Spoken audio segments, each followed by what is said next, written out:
Anxious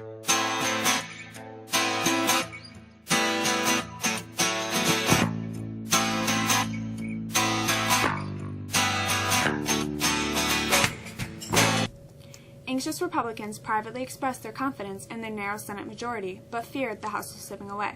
Trump, the GOP's chief messenger, warned that significant Democratic victories would trigger devastating consequences.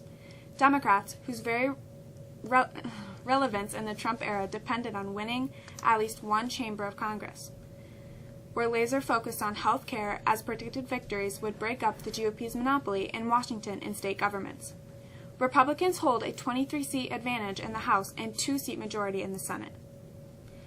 Facebook said it blocked 115 accounts for suspected coordinated and inauthentic behavior, linked to foreign groups attempting to interfere in Tuesday's U.S. midterm elections. The social media company shut down 30 Facebook accounts and 85 Instagram accounts and is investigating them in more detail, it said in a blog post late Monday. The company took action after being tipped off Sunday even by U.S. law enforcement officials who notified the company about recently discovering online activity. The body of a Utah mayor and Army National Guard member who urged Americans to vote before he was killed in Afghanistan has been returned to the U.S. soil. Military officials said 39-year-old North Ogden Mayor Brent Taylor was shot to death Saturday by an Afghan commando he was training, who was then killed by Afghan forces. Major Taylor had been expecting to return as Mayor Taylor in January. His death leaves behind his wife, Jenny, and their 7 children, ranging from 11 months to 13 years old. She was there as his remains were returned to Dover Air Force Base in Delaware. Amazon isn't commenting on reports that it plans to split its new headquarters between facilities in 2 cities rather than choosing just one. The New York Times, citing unnamed people familiar with the decision-making process, said the company is nearly deals to locate in Queens and New York City and the Crystal City area of Arlington, Virginia, outside Washington, D.C. The Wall Street Journal, which also reported the plan to split the headquarters between 2 cities, says Dallas is still possibly as well. Temperatures will hit 60 today, but that will just mean the rain falling will be warmer. And now we're looking at some significant lake effect snow. Here's Kayla with the forecast.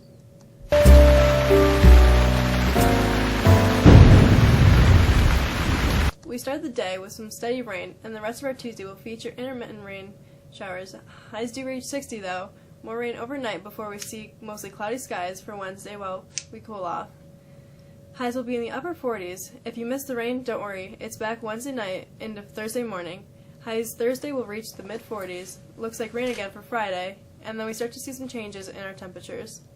There is data that shows in the upper atmosphere will be cold enough for the lake effect snow set up starting on Saturday into Sunday. It's something to keep an eye on. That's the forecast. I'm Kayla. Have a great rest of your week. SU basketball opens the regular season tonight. Here's Liam with sports.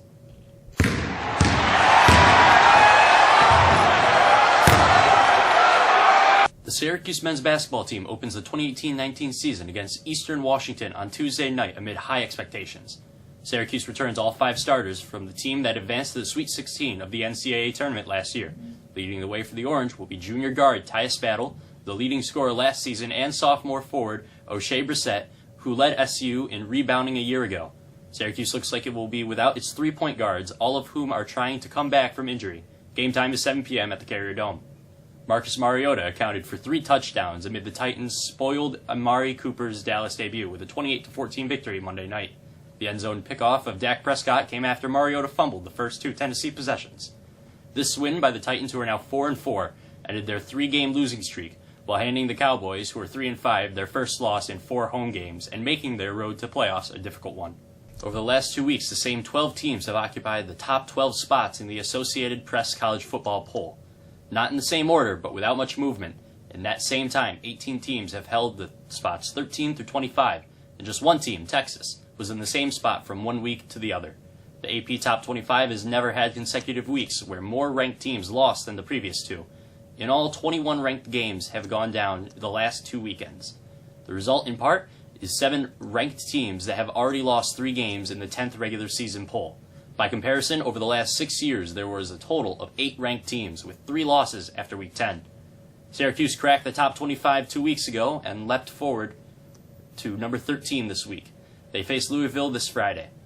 The U.S. Olympic Committee took steps Monday to decertify USA Gymnastics as a governing body for the sport at the Olympic level, choosing to pursue the nuclear option for an organization that botched its own rebuilding attempt in the wake of a sex abuse scandal involving former team doctor Larry Nassar.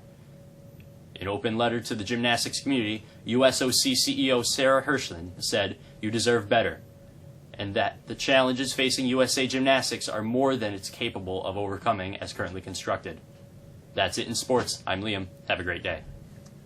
The French Honor Society, in collaboration with the JROTC, will be sponsoring a duck derby this week to raise funds for school supplies for the students of Haiti. Ducks will be on sale today and tomorrow for $1 during all lunches and after school. The race will take place after school on Wednesday the 7th. Students, please do not put your laptop in overstuffed backpacks or book bags. Please carry your laptop separately if there isn't enough room in your bags, so that doesn't get bent or damaged. Are you interested in donating blood? There is a blood drive on Tuesday, November 20th in the high school gymnasium from 8:30 to 2:30. If you are interested in signing up, please find a National Honor Society member during your lunch. That is it for us this week. We're off until Veterans Day. I'm Bianca Burrows. Have a great rest of your week.